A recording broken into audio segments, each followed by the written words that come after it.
Good morning. I know, like many of you, I just keep thinking about what has been going on in this last week with the murder of George Floyd, with all of the protests that followed, and then these riots. It's been a very difficult week for our country. And as I've been thinking about it, it made me think of how back in 1725, John Newton was born in England. It turned out that he had a very difficult childhood. His mother died when he was 2 years old. His father didn't really know how to raise the kids well. They struggled. John was always getting into trouble, getting into fights. He did not do well in school, and so finally his father decided that he needed to go ahead and find something for him to do. And so he got him hired on as a cabin boy in the Royal Navy. Now, being put in the Navy on a ship back in the 1700s at 12 years old, that's not exactly a great environment. And he did not flourish there. No, he kept getting into fights. He participated in the mutiny on a ship. He was convicted and thrown into the brig of desertion. He was actually going to see a girlfriend. No, he did not do well. And yet, he seemed to show such leadership. He seemed to have this personality. In the end, they made him captain of a ship when he was 25 years old. It was a slave ship. He would go to Liverpool. There he would load up with all kinds of goods and sail for Africa. He would go down the northwestern side of Africa.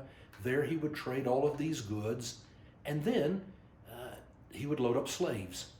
They would bring slaves to put onto the ship, people who were in chains, and they laid them down in the cargo hold side by side, and that's where they would stay the entire trip from Africa to the United States.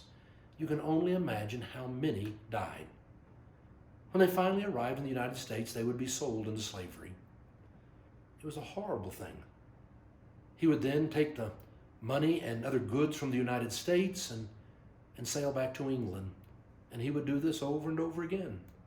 It turned out that John Newton was a prolific writer, and that's why we know so much about slavery and slave ships and really what it was like, because he, as a captain, was documenting it all and writing about it. And then on one of his trips, when he left England and was headed down to North Africa, it turned out that they ran into a storm. The ship started taking on water, and everybody just knew it was going to sink.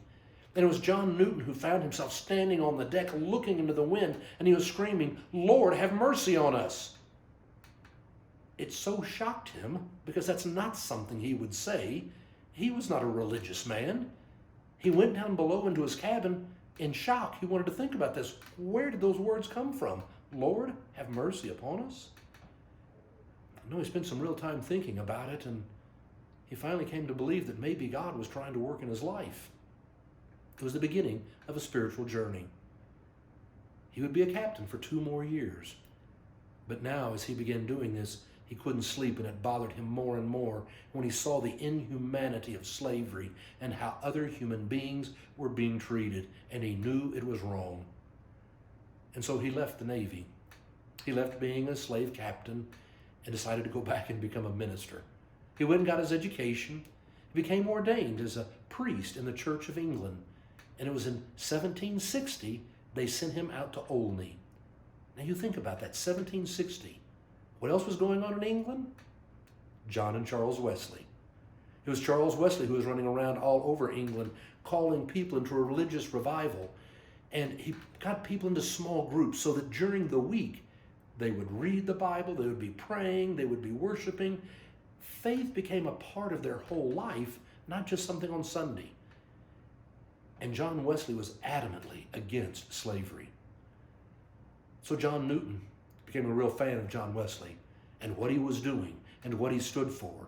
And so he started having lots of things during the week for the people in his parish in Olney, and he wanted them to be able to sing. So he wrote them songs. He wrote 347 hymns so that his people would have something to sing as they came together in the week, all about their faith. We believe it was in 1779 that John Newton wrote a hymn that was his spiritual autobiography. It was a hymn that would go on now to become one of the most popular hymns ever in the world. For he would write, Amazing grace, how sweet the sound that saved a wretch like me. I once was lost, but now am found, was blind, but now I see. 'Twas grace that taught my heart to fear, and grace my fears relieved. How precious did that grace appear, the hour I first believed. Through many dangers, toils, and snares, we have already come. 'Twas grace that brought us safe thus far, and grace will lead us home. Isn't it interesting how that hymn is sung at not only funerals, but anytime there is a tragedy, by people who are not necessarily religious, they turn to the singing of Amazing Grace.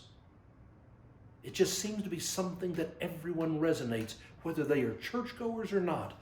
We come and we sing Amazing Grace because it speaks to our soul. In a time like this, when our country is in such a struggle, I think about Amazing Grace. And I read those words and I think about how I'm grateful that God's grace has saved a wretch like me. It was Jesus who said to us, before you take the speck out of your brother's eye, take the log out of your own eye. Another time he said, let him who hath no sin cast the first stone.